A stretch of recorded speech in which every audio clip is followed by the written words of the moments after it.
I don't like to get too technical. I don't like being, extremely crazy about anatomy, but there are some things you can take from this school and you can apply to any portrait that you're working on that will just make the process go a lot easier. I'm just creating this sort of oval shape.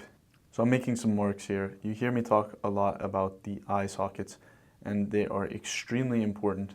That's going to kind of set the foundation for everything. So that's what I'm marking here. This mark is just above the halfway point. The halfway point is probably right about there. That's where you're going to find the eye. In this case, because I'm painting the skull, this is just the eye socket, and we're looking at the brow ridge up here. When it comes to the nose is going to be the same basically in reality as it is on the skull. You're going to have this indication right here. That is going to be the place where you actually find the bottom of the nose, and you can see that when you look at a model. You see exactly where the nose comes down in the center point, and that little part goes down in between the nostrils. That is this bone right here, okay? And then we have the teeth, and right in there, that's gonna be the mouth. I'm not going to go super in depth with the details here. I just want to show you what I'm thinking about and how this actually applies to a portrait. You're always going to find this in a portrait. You're gonna get light that's coming right down in here. And that is going to be because of the bone structure, because of this structure that we're looking at. Then you're also going to have the light right here on the cheekbone. Okay, that's something we find here on the skull. That's something we always find in the portrait. Then you're also going to have light that's going to come down here on the nose. Because this is the skull, of course, it's just going to be the bone there. Normally, you're going to have that nose come all the way down. This is where you're going to get that shadow. So you're going to get shadow that comes down here, and you have this cheekbone.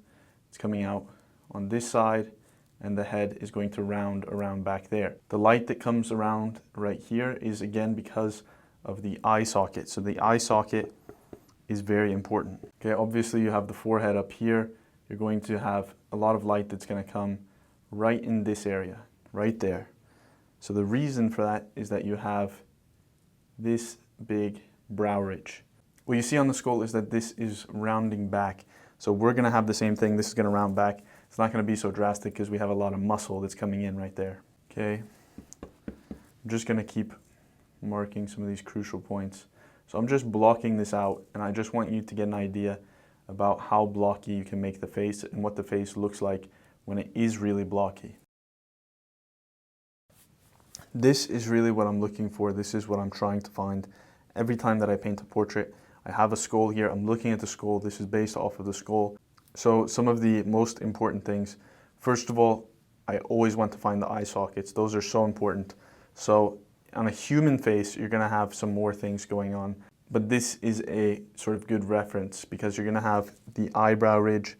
That's going to be the top part. Then you're going to have more muscle here where the cheekbone is, but you're always going to get this bright highlight here on the cheekbone. You're going to get a highlight in here on the inside where the nose and the eye socket are joining together. Then you're going to get this sort of triangular shape in here. And you can see on the skull, right in here in the cheek, that's always going to be a little bit more sunk back, and then you're going to round around for the jaw. So the jaw right in here is going to have a cooler tone and less light compared to just above it where you have the zygomatic bone and the eye socket forming to get the cheekbone right here. When you actually look at the planes, you're going to get this big shape here. You're going to get a big shape on the forehead. That's always going to be an important place. And then you're going to have, of course, the same thing on the opposite side. So you're going to get a big triangle right in here. You're going to have some light, and then it's going to fall into the shadow as it goes under that zygomatic bone again. Another thing to point out is the nose. You can really see a lot about the nose when you look at the skull. You're going to have this part up here. This is going to be the ridge, and that's where I'm basing the eyes off of most of the time, and the length of the nose. I want to go from the bottom of the nose to that ridge. So that's what I'm using as a sort of measurement. That's what I'm using as a reference. When I measure proportions in my painting, I'm using that as a reference. You're going to get the highlight up here, and then you have the bone. The bone is actually coming around right down here, and that's where you're going to get that other shadow. So this shape right here is always going to be pretty much the shape of the nose. You're going to have some warmth that comes along the nose here, and you're going to have highlights, of course, on the face right in here where you're going to get a lot of light. As you come down, the mouth is very rounded, so you're going to have more light right in here, and it's going to go around on each side, so that's why you're going to get a lot of shadows back in here, and you're going to have some cool light as well as some more mid-tones right in there. I don't want to go too crazy about the anatomy here because I don't think it's that important to actually understand everything that's going on. You don't need to know. The only thing you need to understand is these broader shapes, the big planes. You need to know where you're going to place the eye sockets, the nose, the jaw and chin, and that you're going to get these big formations that are always going to be in your portraits. So this is what I'm looking for. This is what I'm talking about when I say to find the skull. Thank you so much for watching, and have a great rest of your day.